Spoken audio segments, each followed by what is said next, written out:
And we all thought that's just ridiculous. I like to say, well, on Hessler, we've been doing our part to provide density for the city for 115 years. Yeah.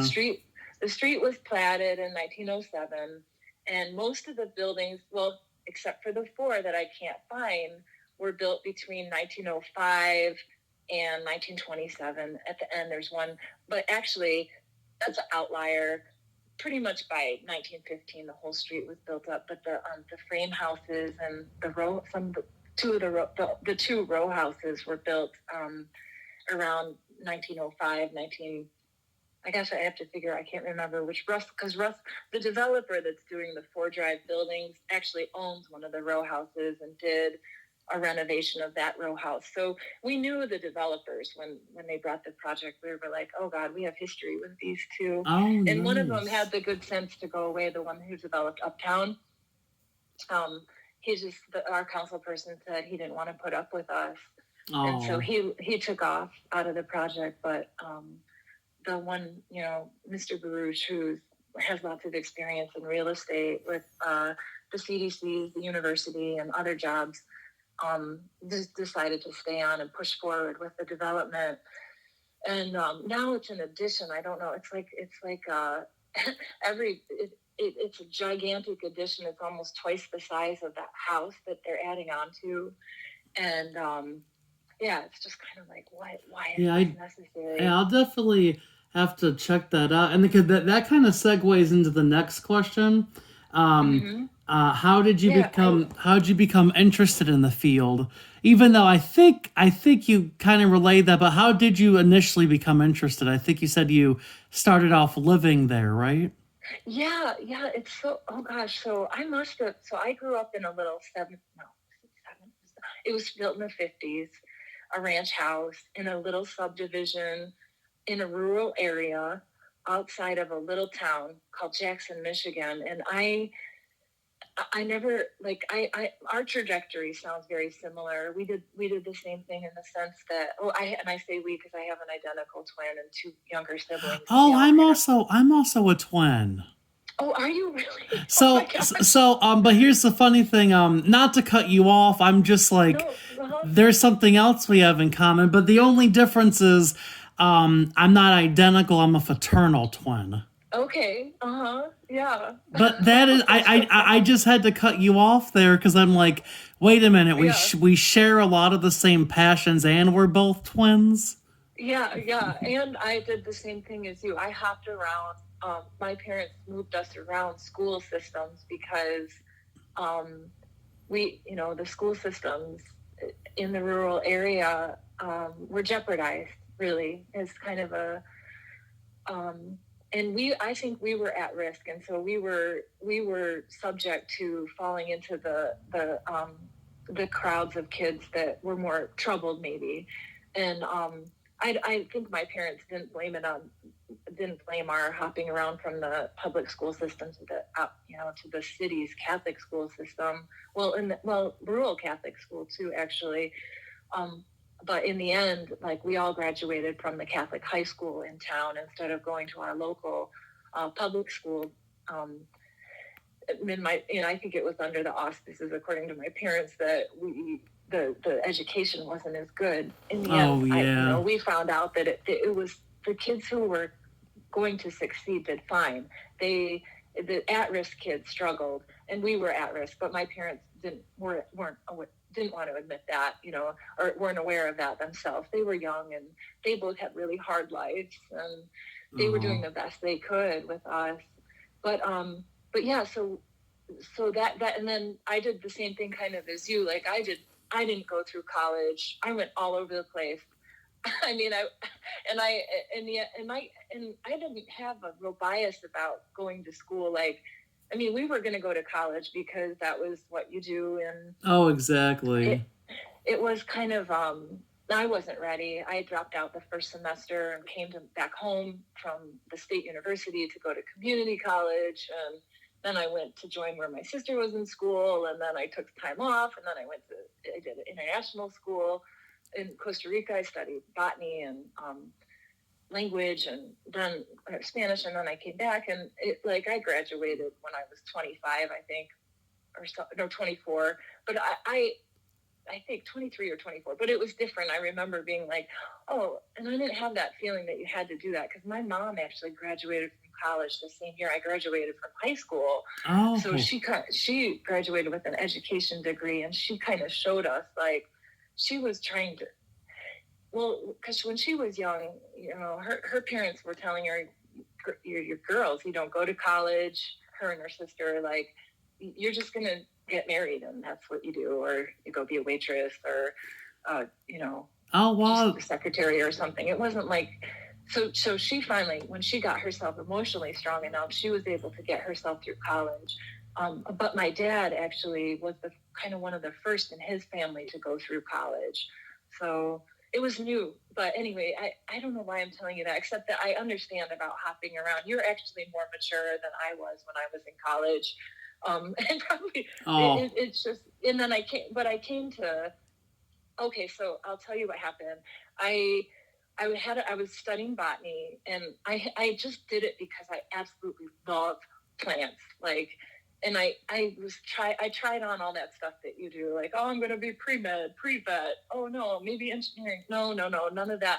I just stayed with botany because it felt like home. And I love the people that study botany. To me that's such an interesting trajectory, like because obviously I know how you became interested in the field there, but like from botany to what you do now, like yeah. how relevant?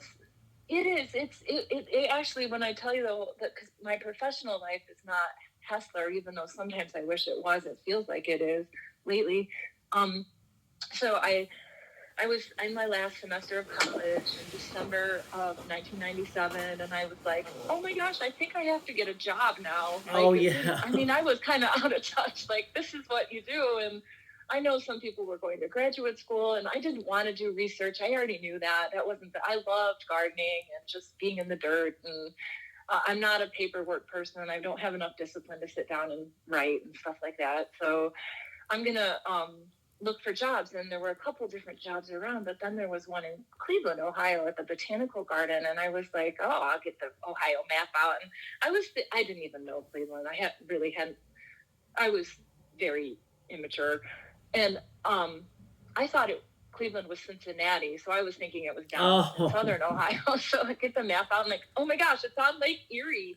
Because when you grow up in Michigan, water is all around you. It is. Everybody learns how to swim. You pretty much, I mean, unless there are urban areas where, and I want to talk to you about that. Actually, eventually I want to get to what I think I've learned the most about urban affairs. It's actually funny you say that, because that's kind of like in some of the questions towards the end. So that actually is perfect. But okay. Go on. Go ahead. Oh no, I was gonna say. Well, Oh wait, I'm sorry. I'll wait. No, I think there's a delay before I continue.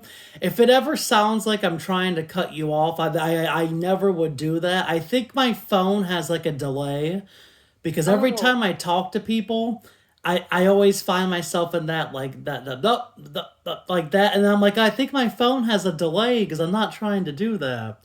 But I was gonna ask, but I think you already went into this too. Like, how relevant to your undergraduate major, as opposed to, how do I want to word that? How relevant is your undergraduate major to your work? I know you said it was botany, but would you say that that's relevant at all to what you do, or are there still elements from botany that kind of help you in what you're doing now? Oh gosh, wow, that's so funny. So my degree is so old now. Everything is different in botany. It's all microbiology, it's looking at the genetics of plants, I think, a little more than morphology, and looking at the shapes of plants. But it was the degree. Let's see, how relevant is it? It's like you said, when you were interviewing for the CDCs and they needed that degree. It was the degree that I was a big nerd, in the sense that all I did was study in college, really. And, I had a really good GPA, and I came for that job at the botanical garden, and I got it. And there were like, I guess I had heard later that there were a couple hundred candidates for that job. And so that landed me the job in the youth education department at the Cleveland Botanical Garden. And I mean, it's related in the sense that I have actually stayed in that field my whole adult life, my whole professional life, because so after I was done working for the Botanical Garden and youth education, and then urban programs too, which was really cool, kind of really got me into the city. I was in the Midtown corridor working on an urban farm there. And then going out and doing school gardening, actually, that I kind of became the school garden person for the botanical garden. And then I got a job teaching preschool via a gardening program. And I've stayed in that school and that field ever since. Actually, after I taught preschool for 10 years, I was still gardening, but eventually I became the cook and gardener at the same school. So that is really interesting. It's cool. I feel like, and it's the best when you say you like your job. I have to say I am extremely grateful for the job that I have, and it's an ideal job. It really is. And anytime I can garden with people, garden with kids, or work with teachers and helping them use the garden with their kids, because they're the ones that have the close relationship with the kids. I feel like, I'm right at home with all that. So I don't use the botany degree. Like, I feel like it's a lot of classification and plant science. And I just think it's just, what is it? Maybe it helps me think about relationships and classification. Oh, and I'll tell you what, I wonder sometimes if having a botany degree translates to architecture at all, because you spend so much time as a botanist looking at, we did, and I don't know, they're looking at genes now, but we looked at leaves, we looked at stems, we looked at morphology, the shape of things.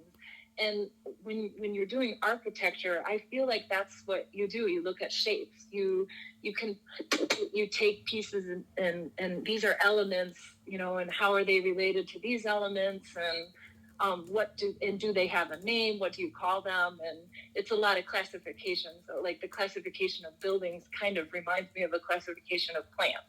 So that might be a stretch. No, that actually, if anything, that is actually I really, really love how you kind of put two and two together, because I'm actually over here going, oh my gosh, I could see that. And then back to the whole, like, there really is a way, if you have a passion for something, how you can tie them both together. Yeah.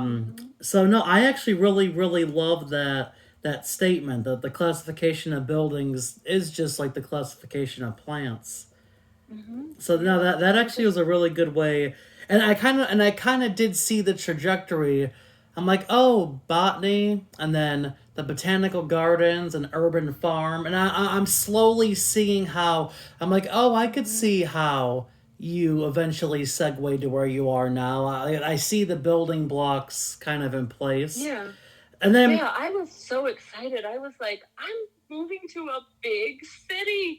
This is so great. And when I took that first drive to Cleveland by myself, and I was lucky because my mom had a friend that grew up in Akron. I think she grew up in Akron, and she knew Cleveland really well, and she talked me through the whole drive, and she warned me about Dead Man's Curve. Oh, and so I got onto Dead Man's Curve, and I'm like, okay.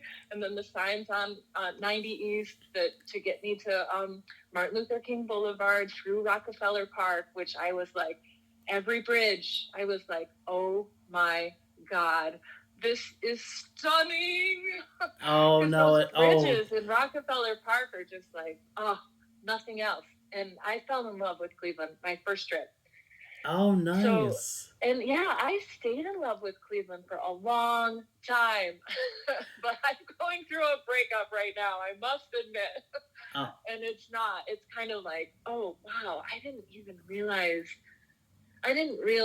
that when a white, like, here's how I put it, like, Hessler has been struggling for 55 years to stay Hessler. And all I yeah. did was just take the torch from the people before me. And there are so few of us left fighting for it. And the ones who are tired and tired of the problems, tired of the constant struggle to stay together. And it's hard, it's stressful to create community under those conditions. But I've had a taste of what it's like, to have that kind of community. And I can tell you, having a community garden was one of the best things for the community. And we've had two over the course of 40 years. Now, I've only been there for 23 years now. 98, I moved there in June. Oh, because when I came for the job, I got the job. I moved up to Hampshire Road in Coventry because I was right at home on Coventry. Nice. Then I came down for the street fair. I saw Hessler and I said, I am going to live here. And a month later, I was living there. Oh, nice. And the reason why was because my landlord was like the woman who fought 50 or how many in 1960s, in the late 60s and through the early 70s with the architecture students and the people who cared about Hessler to first create a landmarks commission, get the street fair up and running, to bring awareness of how important it is to preserve Hessler and the struggle that Hessler was having, to build support around the street, which we did beautifully, and the street fair committee continued to do that, which I'm extremely grateful for. But then, so she was my landlord. She was like, her name was Pitter Pratt, Donna Lee Pratt, and she worked for the city. So she had ears in City Hall, and she was taking the work that the architecture students were doing and saying, we need to get a landmarks commission, taking it to City Hall. And I guess through her council person at the time, I think Garofoli, I want to say, but I actually have to get some of this history down. The students, and she helped create the landmarks department. And then I think there was also someone working there. His name was John Simperman, who also might have been a council person. I don't know though. Anyway, he ended up becoming the first secretary of the landmarks department commission, which is, it's supposed to be a separate entity from the planning commission, but right now it's underneath the planning commission, which is, I think, extremely problematic. But so they helped create the legislation for the landmarks commission in City Hall in 1971. That was codified. And then in 1975, they got Hessler Court, the woodblock court. I don't know if you're aware, we have a national landmark within the district. Oh, I think when I was doing history, or when I was looking it up, because when we were talking a few months back, it piqued my, and then I saw the article. I actually read an article. I think I messaged you. I read an article that you were actually in. Oh, yes. And then I was like, oh, wait, I know who that is, because I read the article before, and then I'm like, wait a minute, is that, because I saw, and how do you say your last name again? Siraki. Okay, that's how I thought it. When I saw Laura Siraki, I'm like, oh, I know who that is. And then, but yeah, I actually was doing research on it and like looking at Google Maps, and I think I did see that. So they got that designated a national landmark. They put it on the National Register of Historic Places, I think is what it's called. Yes. Yeah. And then they got local landmark designation as Cleveland's first historic district. And actually, I was going to ask you, so are you in the West Boulevard? I think, is it called West Boulevard Clinton district? Yeah, I'm actually in the neighborhood itself is like the actual neighborhood name is the West Boulevard neighborhood. Like if you look on Google Maps. Yeah, and you're south of the highway, right? Or never. No. Hold on, I'm thinking. Yeah, I'm south. Yeah, I'm south of. I think Oh, 90 and 480. Actually, okay. I'm sandwiched between Denison to the north and Elmira to the south. So yeah, Denison Okay. runs. When I go north on my street, I hit Denison, which connects to Lorraine eventually. Well, yeah, but those are two different streets. And then Elmira to the south, which is also where the Elmira school is located. Okay. Yeah, and I looked at that on the okay. So is that it? Do you guys I'm trying to think of where your I know there's a West Boulevard historic district Oh that runs yes, pretty far there is south. a historic district. It's the Lorraine Station Historic District. Okay, and I know there's a West Boulevard historic I district that think runs there all, I think there is too. Like I think the actual yeah. boulevard, because it's called the West Boulevard neighborhood, but then obviously through it is the big West Boulevard. I'm on West 98th, so I'm near West Boulevard, but I think my neighborhood falls in the Lorraine Station historic district because it used to be Oh, there used to be there used to be a station I think on West 98th.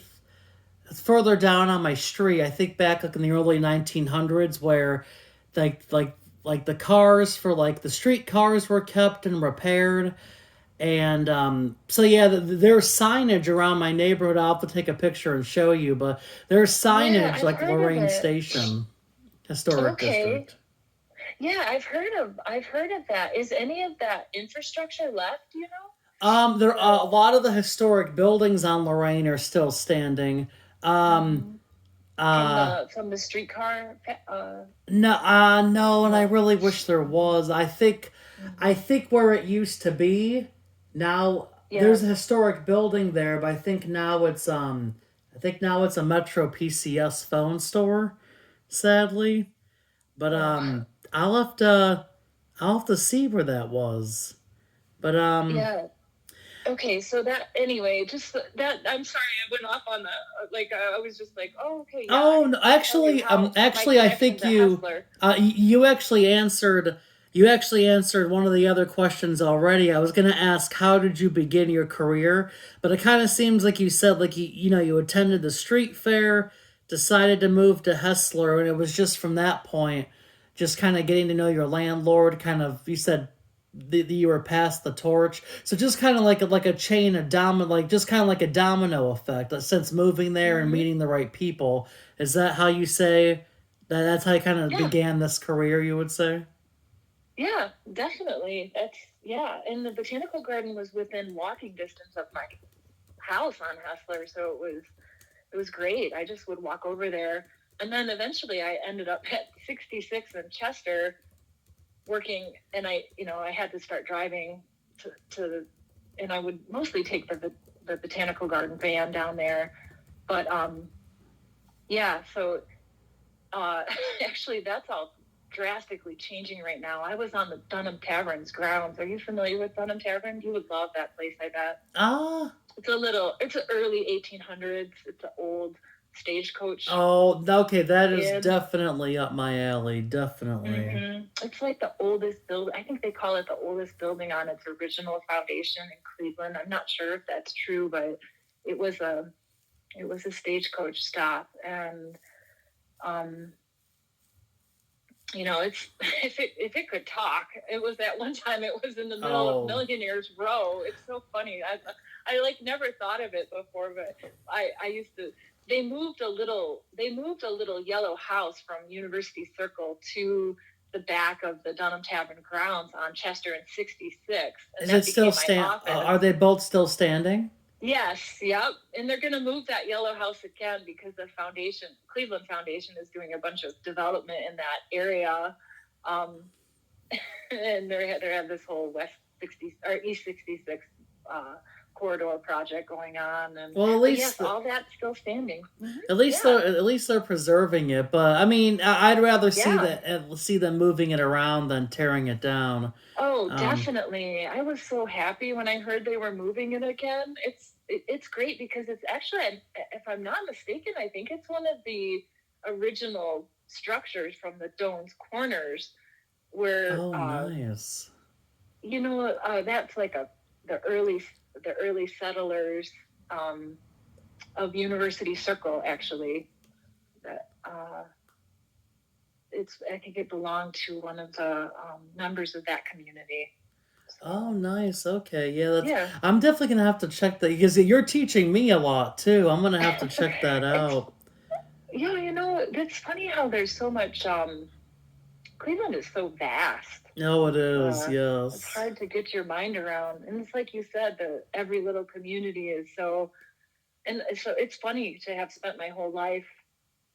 I mean, I guess you probably feel like I spent my whole adult life in University Circle at this point, and it's been, yeah. I mean, yeah. I'll let you ask questions. Oh no!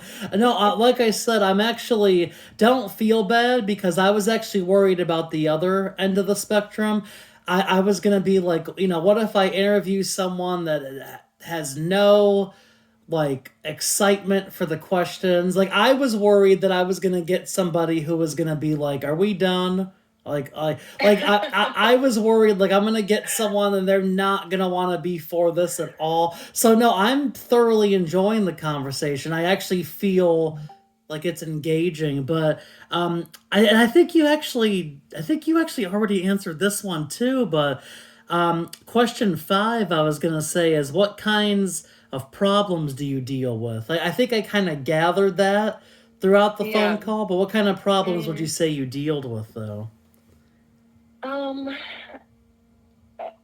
So, I mean, okay, so admittedly, the Hessler neighborhood is, as the president of the Hessler neighborhood, okay, yeah, or in what, like with urban stuff, or specifically in my jobs, or? I would actually say, what kind of problems do you deal with in terms of with Hessler? I think one of them, I think I would say, based on what we were talking about, it seems like pushback with development. It seemed like was one. Yeah, definitely. That's been huge for the past 2 years, and it's been so disappointing because the University Circle Incorporated, I believe they really made this deal to make money. It had to do with them needing, more money, selling their land, telling the person that they sold it to that they could put a development here, and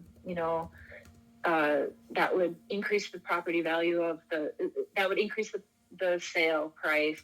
Maybe, I don't know. It would give housing to the university, which is driving a lot of the development in University Circle. And but it was totally insensitive to the Hessler neighborhood, and the sense that we've been caring for that district for 55 years, and like we've been having the street fair, and they've been letting us use that backyard gravel lot for there was a historic garage there. Oh, it was so pretty. It was actually paneled. It had beautiful old, I think it was fir, paneling inside. Was it an old carriage house? I believe it was always a garage. I think these people were resourced enough to have access. I can't tell because it looked like it had plumbing and electric at some point. So I believe they were some of the early car owners.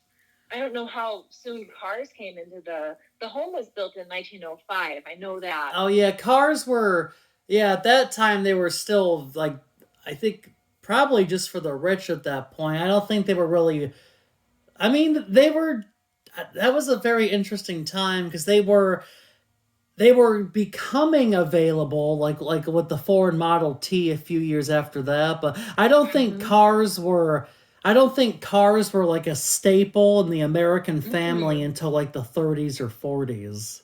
Yeah, like it's funny because when I look back at the historic maps, their home appears to always have had the garage, and they look like the rich people on the corner, kind of. That was their house. They were the Albright family, and they were a coal family.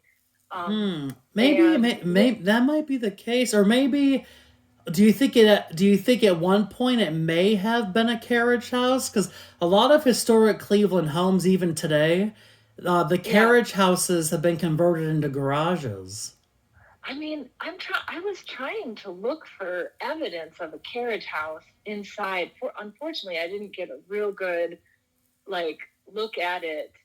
I mean, because it doesn't. I mean, how big would a carriage house have to be, and where would the horses go?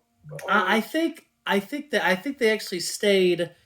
I'll have to look into that, but I think the horses they have actually stayed in the carriage with the carriages too. But there's I know a lot of homes still have them converted, like a lot of historic homes that still have them. Surprisingly, seem a they seem to be about the size of a garage. I think maybe huh? some were more. I think they were definitely more grand. Yeah. Um, Yes. well, Mm-hmm. I think they were definitely bigger than a one car garage, but I think Mm-hmm. like a standard 2 or 3 car garage today Could probably be a is how carriage. big they Yeah. would have been because you Yeah. had to hold the carriage and the horses. But part of me thinks that that's kind of where garages. I think with the adaptation of the automobile, Yeah. I think they're like, oh yeah, you could just convert this for your car, and then all the newer homes they just said, oh, instead of out back, we'll attach it. But so Yeah. Huh. I guess maybe the history of garages I guess could be traced back to carriage houses, which that probably is its own separate Yeah. history dive there. Which now I think I'm gonna look that up later because now I'm like, oh, that's Yeah. intriguing too. But Oh, it is. Yeah. We could honestly, we don't have that history. It doesn't say. I mean, I think on the historic maps that I've seen, it says auto house. So, but oh, those are probably later. And we also like this carriage house garage. It was lovely. Nothing. These people weren't like flashy. I don't think they were flashy like it in terms of grand homes. It was built in 1905, and it wasn't like the grand homes on Euclid Avenue or something like that. are But you talking about the yellow house in the renderings, like that yellow house, that the garage for that house? oh wait, no, no. In the recent photos that I sent you, that they demolished that garage on September 8th, 2022, the one behind the Ford Drive building. And Oh. I can actually send you a picture of that. Um, do you have a cell phone, or I could text you, or else I Oh could just yeah. send it to Twitter. Actually, yeah, it's funny. The number we were texting before the interview, Oh, of that course. Yes, yeah, yes, yes. that's my I'm sorry. personal cell phone. So I'm sorry. Oh no, it's Yeah. fine. That's my personal number. I'm calling you from my Okay. work phone because I'm Yeah. actually recording from. So I actually have. It's funny with like all the devices around me. I have my laptop with like the questions, and I'm like typing like keywords and phrases that you're saying, and then I How are have. you ever going to get all this? I'm Oh sorry. no! I'm sorry. Actually, believe it or not, uh, there were 10 questions. We're already done with 5. Okay. But and so Okay, I'll try to stay focused. oh no no the point I was getting at was like I have devices everywhere. So my computer, my personal phone is recording, and then we're talking on my work phone. So I just All like right. yeah, I'm just literally just sitting down with all my devices everywhere because it dawned on me. I'm like, oh, I need to record it. And I'm like, oh, I do have a second phone through work. So I'm like, oh, okay, I'll call her on the work phone and I'll record it on the personal. So, but yeah, that number that we were texting, Yes, of and by course. all Right. means, I really mean it when I say this. I do want to stay in touch, like not just for Oh this yeah. interview, but I would love to Yeah. like tour the organization and meet with you guys in person. And I actually would Cool. love to tour Hessler with you, and Oh because yeah. yeah, because I could probably drive down the street, but I would Oh yeah. love to get a firsthand account from someone that knows the area. Yeah, yeah, yeah. I would love to share. Yeah. So I just texted you the pictures of the garage that they tore down, Oh, and okay. that we. Yeah. That I'll have to check because if I navigate away, I think it's gonna stop the recording. Okay, yeah. Let's not Yeah, do that. but no, Okay, so the I that I'm think the gonna check. problem. Oh, go on. Sorry, go. Oh, Oh, the problems are the institutional pressures on the district versus the need for student house, like versus preservation, really. And negligent landlords, which I'm finding out is a massive problem in Cleveland neighborhoods with the lack of code enforcement, or selective code enforcement, I like to call it, over all these years. No, it actually it's funny you say that. I'm a homeowner. I've been a homeowner, like I said, for over 3 years. Yeah. But before then, I rented, Mm-hmm. and I could definitely tell you firsthand that yeah, a lot of at least they were nice people, but like it was like literally you had to annoy them to get anything done. They didn't answer your Yeah. phone calls. Um, Mm. I mean, they were great people. I had a lot of memories there, living there with friends, Mm. um, Where but was that? that was actually on West 116th Street where I used to rent West 116th. We rented there. Me and my friends. We rented there from 2012 to 2019, and then in 2019, one of the friends I lived with, he was looking for his house, and then I started home buying, and then my realtor sent me my house in December 2019. I toured Yeah. it, and then a month later, I bought it, closed on it. So, Good timing. oh, and every time I tell people that, they always say you. They always say perfect timing because a few months after that was the pandemic. Yeah. Well, so were you on West 116th south of Lorraine? We were on West Or 100. I'm sorry, it's not south of Lorraine. It Yeah, south of was Lorraine. it was between.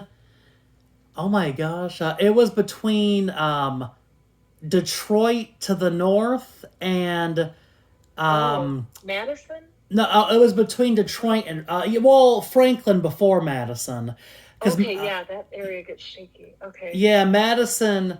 Because if you go all the way down, you do hit Madison, but then right before you hit Madison, you hit Franklin. Okay. So yeah, that's where I lived with my friends, and we Oh, rented wow. there for 2012 or 2019, and then like I said in 2019, the summer of 2019 is when I started saying, okay, I want to actually look for a home to purchase. And then, like I said, I found Yeah. my home in December of 2019 and moved in January 2020. And it's West 98th and Denison. Well, Yeah. I know it's Between between Elmira and it's Denison. between Denison and Elmira. It's actually Yeah. it's 3332 West 98th Street. Okay. Yeah. Oh, interesting. So, okay. So, yeah, it's all the similar housing, and that's what Hessler was. They called it a middle class addition to what was otherwise, like, I think they said, kind of a fancy neighborhood. Yeah, But you could see. my neighborhood was definitely middle class, and it's funny Yep. because there are some areas where like near the closer to the factories, because I live by a lot of factories, but actually closer to the factories, I feel like they may categorize that as like workers housing, but Definitely. yeah, but they still have the Mhm. same historical elements too. Yep. It's not like drastically different. Like, oh, okay, this is. But it is always interesting how you could tell like how it used to be like a blue collar, and just another layer to our history, just like the blue collar, like Yeah. kind of worker Hmm. homes. Right. And Yeah. then you kind of go out closer to like the grand boulevards, like West Uh-huh. Boulevard and Exactly. Franklin, and then you see the yards Yep. get bigger, and yeah, The double then tree lawns. Some of those oh places had double tree lawns. yeah, I know that's no and like problem. Millionaires Row Hmm. before they sadly demolished most of them. Which, being a Cleveland State student, it's Oh, kind of sad that our campus actually sits on what used to be Millionaires Row. yes, right. Hmm. So, as an urban planning major, it's very bittersweet because I love Cleveland State, but then I'm like, oh, like this used to actually be a very main artery of Cleveland, and there's still some buildings that stand. I think one of Right. the The Millionaires Mather? Row houses is on campus. Mather? I think the Mather Yeah, Mansion. the Mather Hmm. House, I think, and then I think one Hmm. of them is the Children's Museum. Yep. Um, And one of them is actually tucked back. It's the Devereaux Mansion, and it's tucked back in behind the Fine Arts Building. I think the Fine Arts Building was built onto the front of it, and it's a very fascinating little piece of history.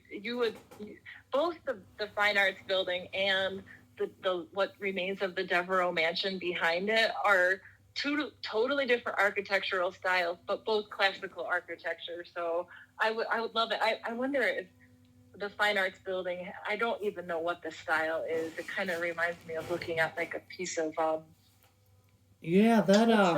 what's that ceramic that has the white figures that are look embossed almost? I forgot what that's called. I think I know what you're talking about. I'm not too sure. Yeah, the Fine Arts Building has elements of that, and then behind it, the Devereaux Mansion has a real interesting mansard roof with these round dormers with these round windows in them, and it's just like, what is going on? I guess you can actually go inside, and everything the interiors are intact. So. I just need to make a running list of all the places I still have to check out. But yeah, in your spare time, are you a full-time student and working full-time? Working full-time, and I basically full-time. I'm doing 9 credit hours. I think they consider full-time 12. But it's only I'm taking 3 classes right now, which that's a lot. What do you have? What are your classes? It's this one, urban planning, or I'm sorry, professional development for urban affairs, and then my other one is the city and film, where we just kind of like look at urban planning through the lens of like media, popular media and film. And then the other one is urban data analysis, which is basically like a stats class. It is a stats class, but with an urban focus. Okay, yeah. Most it's been my experience that you're kind of like the farm school for all the urban professionals. Oh, Cleveland State. Professionals in Cleveland. Yeah, Cleveland State is Cleveland State's urban affairs program. It's I think they said it's 3rd best in the country. Interesting. But yeah, it's a lot of people in urban affairs. You'll see them mostly coming out of Cleveland State University. I think a few of them are, at least that I follow on Twitter, I think a few of them come out of OU and Columbus. But yeah, a lot of you'll see a lot of like Cleveland State alumni in this field because we do have like a really good, robust like urban affairs program. So yeah, you probably have met quite a few CSU alumni in your career so far. Interesting. Yeah, I didn't realize that until recently. Yeah, but then the 3 of my neighbors who are instrumental in preserving Hessler went through urban. Well, let's see, 2 for sure. Two have passed. 3 actually. 3 people instrumental in preserving Hessler went through the urban. I don't know. I guess urban affairs. Did they have an urban planning college at some point? Oh no, it's still there. The Maxine Goodman Levin School of Urban Affairs, which is a part. Right. Yeah, it's part of education now, I guess. Yeah, they. It's a part of like the Levin College of Public Affairs and Education, which I actually am not a fan of the name, because it's still urban affairs. But then the school is a part of the Levin College of Public Affairs and Education, which is in turn a part of the Cleveland State University. So the university trickles down to the college goes to the school. So the school is still Maxine Goodman Levin School of Urban Affairs. But I don't like that it's called Levin College of Public Affairs and Education, only because... And I even emailed the dean about this. I feel like that diminishes the name and legacy a little bit. Like it does. I want my diploma to say, urban affairs. I don't want it to say public affairs and education. That makes it sound like, not to sound like rude. I told him that makes it sound less than. Like it makes it sound like then they're like, no, it's still, it's still an urban planning school. They just had to shuffle some schools were absorbed into others, and my education's still the same, but I'm just not a fan of like the college name change. I really, Yeah. I mean, public affairs, I guess you could tell what I do with that name, but I like the verbiage urban affairs. I just feel like Right. that I can that tell. yeah. Yeah. Yeah, That. public affairs, I don't know, it doesn't sound, I don't know. Like my major, all of that's still exactly the same, and my major is Uh-huh. what's going to be on my resume. I just wish Right. the school didn't change like the name, Uh-huh. Yeah. but I can anyway, understand. now Yeah. I'm going on a tangent, but I was going to segue into the next question if you don't mind. Yeah, did I get all the problems? Oh All the no, problems. no, you The did. university, the negligent landlords, Oh no, and I actually have all of that yeah. jotted down, and I think you actually already said this too, which this is why I'm loving like the organic dialogue. But what kinds of decisions do you make in your role? Like on a day to day, what kind of decisions are made? On behalf of Hessler, Yeah. it's very much like what I mean, right now we're still fighting the development, so there's decisions about strategy and negotiating, and I'm not good at negotiating, I'll tell you that.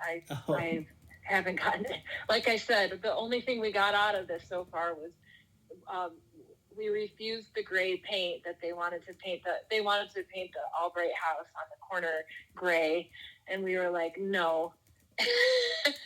You're gonna keep it warm and lovely like it is now, and they did. Wow. They So really we got, wanted to. They really. Oh, are you so now? Is that the yellow house in the renderings? and that's the one. That's the yes, that's the yellow house in the rendering. It's like a golden. Oh, right. Okay, I'm sorry.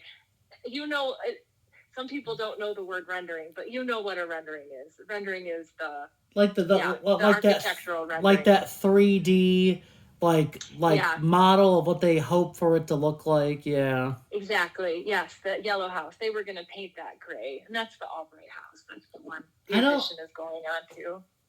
I I I just don't know But why they want to.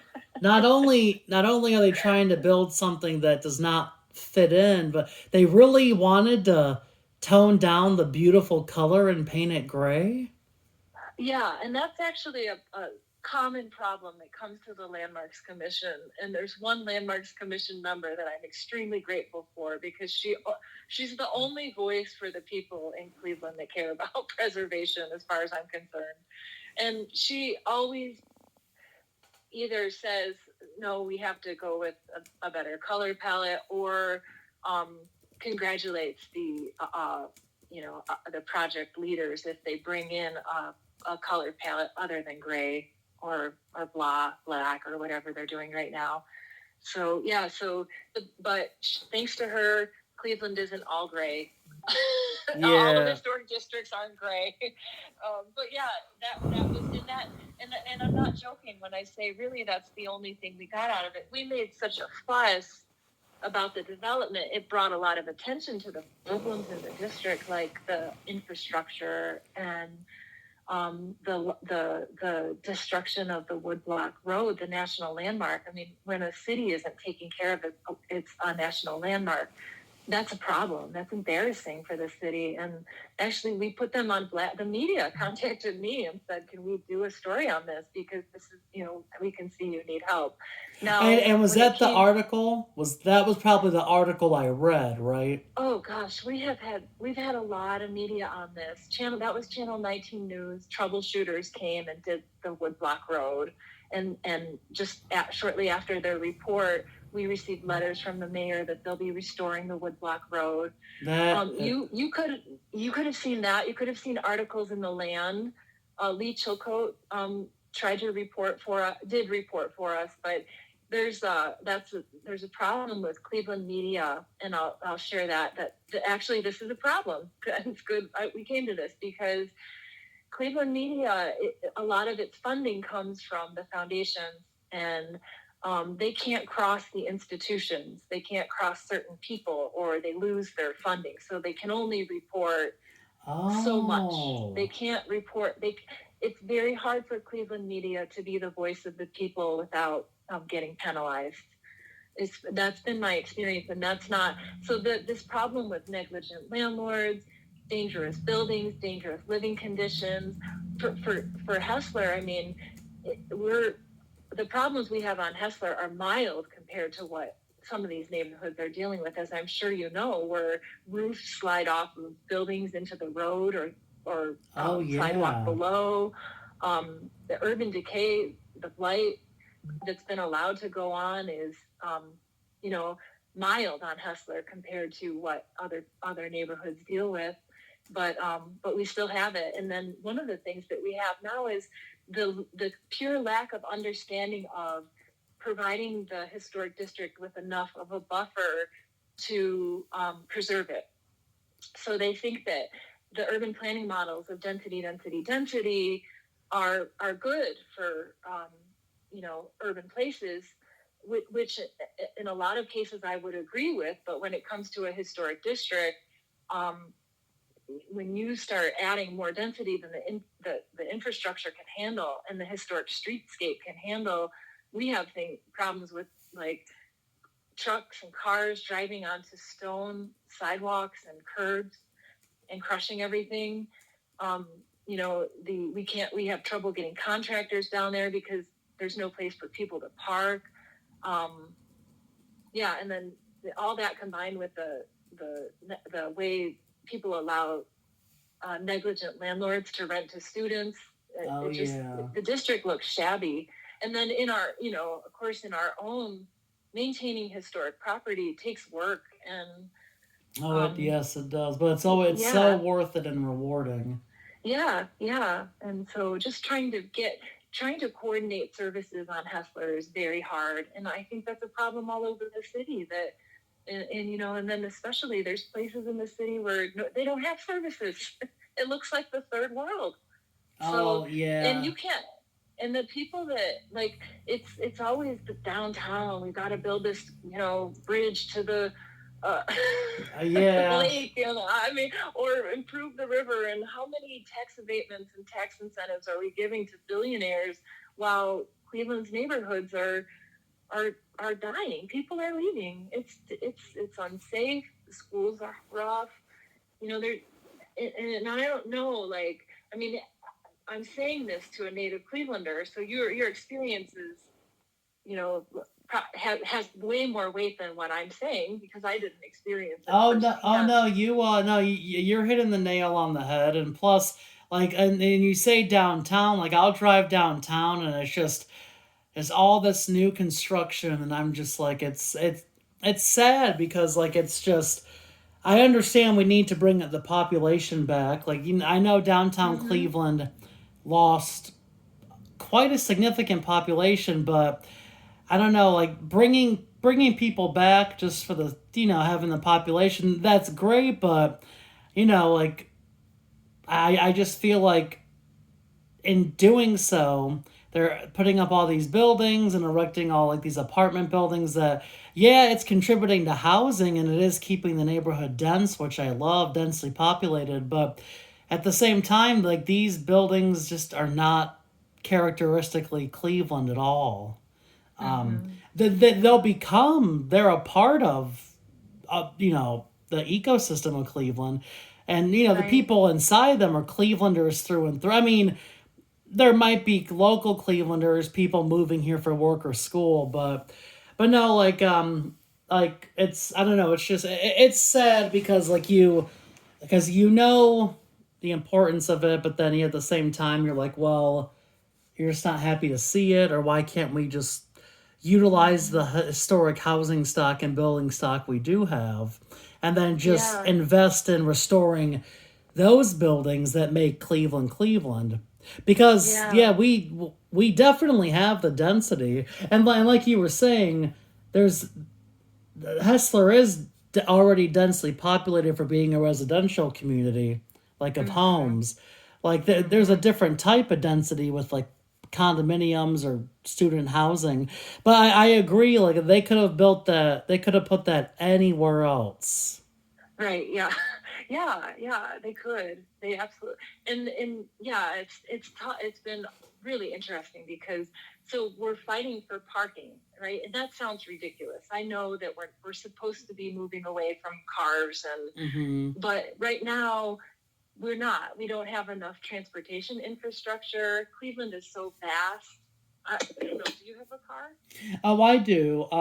Yeah. But I have cars. It's like in if you, I think that the parking problems that they're creating in the district are really detrimental to the district. And it's weird to be advocating for cars. Honestly, I've been a bicycle commuter most of my adult life. No, so there is something kind of, there is something kind of like, what's the word? Not irony, but like for me being an urban planning student, I, like I've rode the bus for years. I still actually have like through CSU I get the free bus passes and on right. yeah, on nice days I'll keep my car parked at home and take like the bus to school.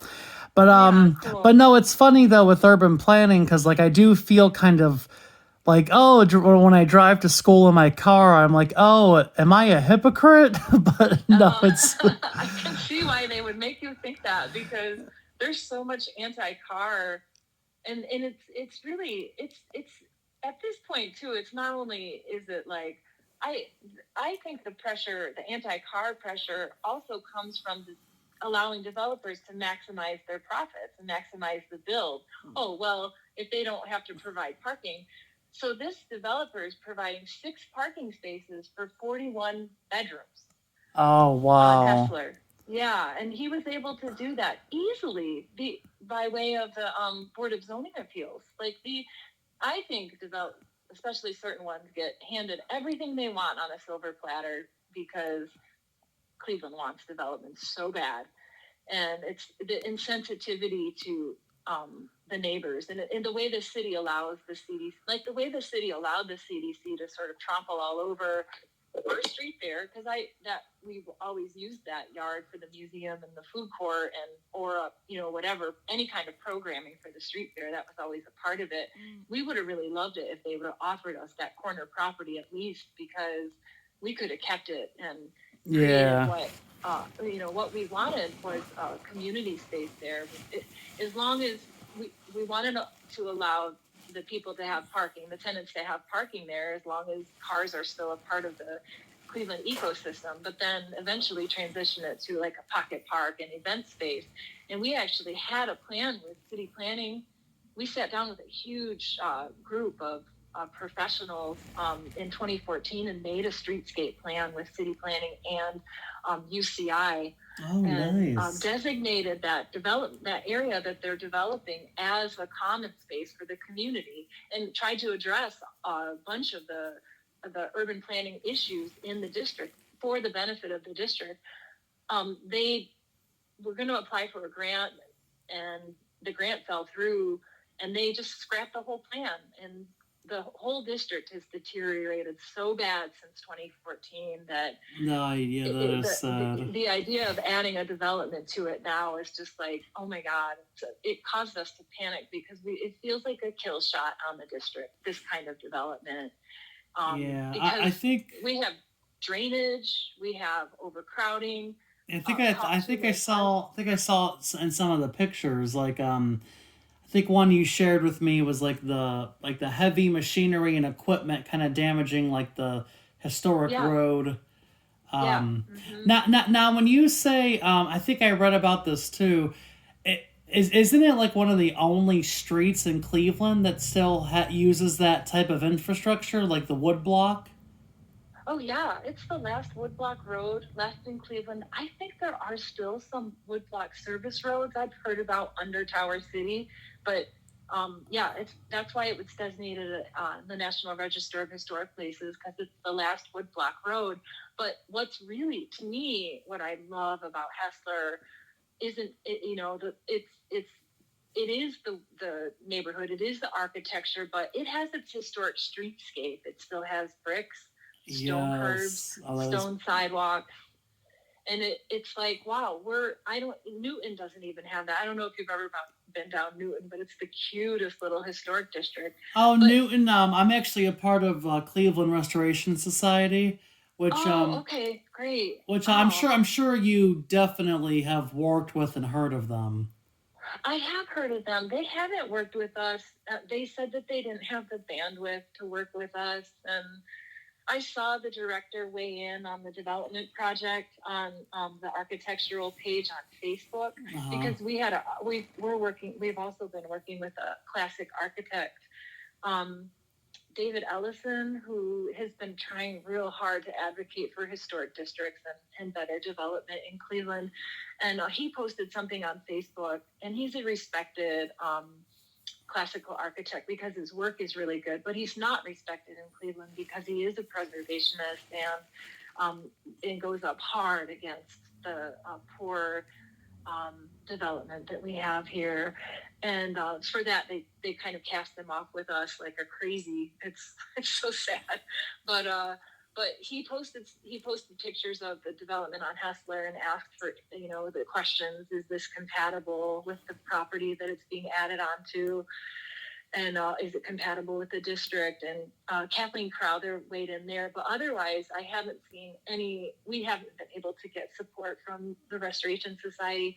And I do believe to some extent that has to do with the political nature of the development on Hessler. That's an organization that if it tried to help us could be in peril. Yeah, and that's really because I mentioned them because I'm a member through them, but also good. That's where I like heard about Newton. I still haven't checked out Newton. I'd like to check that out too.